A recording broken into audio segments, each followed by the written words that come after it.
था इसलिए होटल की स्थापना की। उससे प्रेरित होकर के आज पूरा दरभंगा में होटल का बाढ़ आ गया। लेकिन हमारे होटल को कैसे बर्बाद करना चाहिए, इसमें सेंट्रल बैंक ऑफ इंडिया ने पूरी तरह से अपनी पूरी ताकत झोंक दी। इनसे हमने बदकिस्मती से 1 करोड़ 35 लाख रुपए लोन ले लिया, जिसको बाद में हम स्टेट बैंक से इनको वापस करना चाहिए। पहले तो हमने 55 लाख के करीब भर दिया था, फिर दूसरे बैंक से ला करके इसको और बढ़ाने के लिए इनको देना चाहा। इन्होंने गलत इन्फॉर्मेशन दे दिया कि ये डिफॉल्टर है, वहां से मुझे इन्होंने बदनाम करना शुरू कर दिया। और खुद बोला कि मैं दूंगा के बाद 6 महीने के बाद नहीं दूंगा। तो बोलते हैं कि मैं रिस्ट्रक्चर करके देते 30-40 हजार को। वहां पे बोलते हैं कि नहीं ऐसा है कि जमीन है कंपनी को जो लीज पर दिए हैं ये कंपनी के नाम से ट्रांसफर कर दिया। और सिर्फ इसीलिए हमको इन्होंने एनपीए घोषित कर दिया, ना कि रिपेमेंट के चलते। पेमेंट मेरा बराबर जाता अप टू डेट था, उसका मेरे पास साक्ष्य है। अब उसके हिसाब से जो इन्होंने हमें किया एनपीए, तो एनपीए करके इन्होंने सारे सरफेसी एक्शन जितना इन्होंने दुरुपयोग करना था, सारे सरफेसी एक्शन दुरुपयोग आज तक करते रहे। पहले 2010 में किया, उसके बाद जब स्टे आया तो उसमें क्वैश हो गया जब, तो फिर बोले मैं फिर से दूंगा।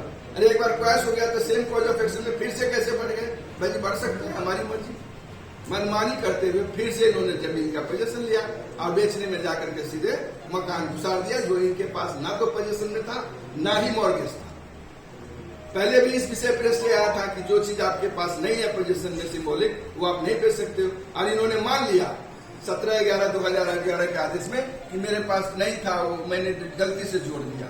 इसी बात पे क्वैश हो गया और सेम रिपीट एक्शन इन्होंने किया आज फिर से 14/8/2013 को। और बंद कमरे में इन्होंने 4.5 करोड़ में उस चीज का सौदा कर दिया, जिसकी कीमत 15 करोड़ थी। इसके लिए हाईकोर्ट ने ऑलरेडी 21/7/2014 को संज्ञान ले लिया है। पूछा है कि कैसे बेच दिया। एक तो बहुत बड़ा ये जांच का विषय ये भी है, क्योंकि इस विषय में खरीदार का भी एक पत्र बैंक को गया है कि भैया ये जो आपने मकान जो बेच दिया हमको होटल, ये तो आपके पास पोजीशन में नहीं था, तो हमारे साथ धोखाधड़ी किए हैं, पैसा वापस कीजिए।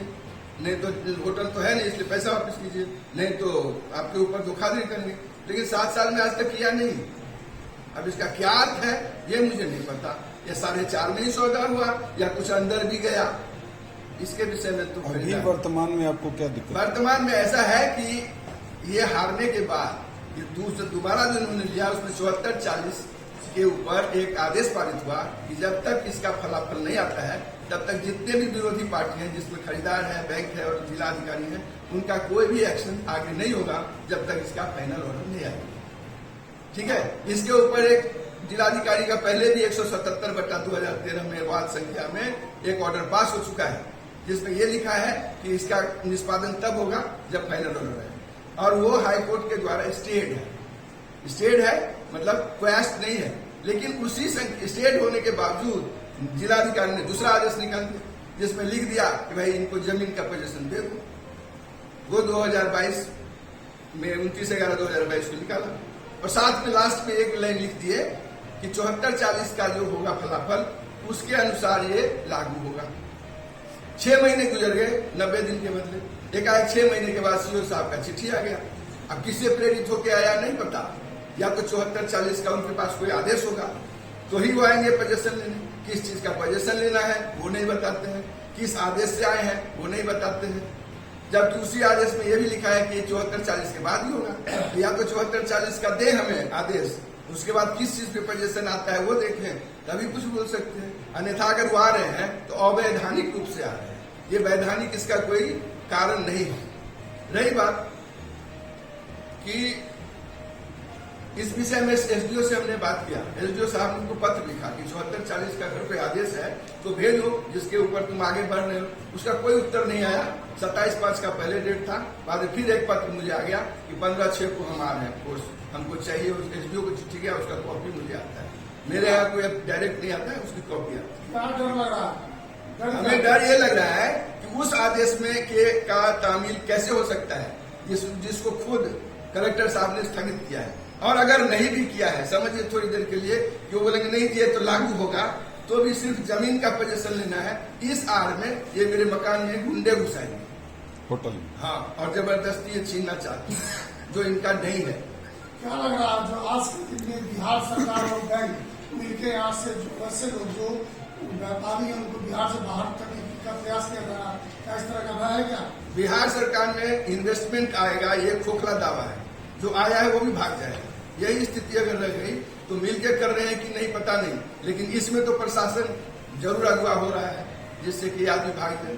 आज 20-25 करोड़ का प्रॉपर्टी 4 करोड़ में किसी को दे रहे हो आप, जबरदस्ती। न पैसा लिए, न आप रिटर्न करने दिए। 17 को कंप्रोमाइज के लिए गए, 17 को ऑर्डर आया कि इनके इतने रुपए में कंप्रोमाइज करो, कुछ भी नहीं इनको मानना था। इसका अर्थ है कि कहीं न कहीं से ये प्रेरित है। अब इसमें किस किस का इन्वॉल्वमेंट है मुझे नहीं पता। कोई नेता भी हो सकते हैं, कोई अधिकारी भी हो सकते हैं। सुने हैं कि खरीदार के जिला के कुछ अधिकारी हैं जिनके मौखिक आदेश पे ये सब कुछ हो रहा है। कागज से तो नहीं हो सकता, लेकिन मौखिक आदेश पे हो रहा है। कौन नेता है? नहीं मुझे पता, कोई भी हो सकते हैं, मैंने किसी का नाम नहीं दिया। जो आज सरकार भी वैसे कोई नेता है क्या? उन्हीं का चलता होगा। आप किसी नहीं, मैं किसी का नाम नहीं जानता हूँ। नेता यहाँ के भी हो सकते हैं, नेता बाहर के भी हो सकते हैं, नेता स्टेट लेवल के भी हो सकते हैं, क्योंकि वो जो आदमी खरीदार है वो तो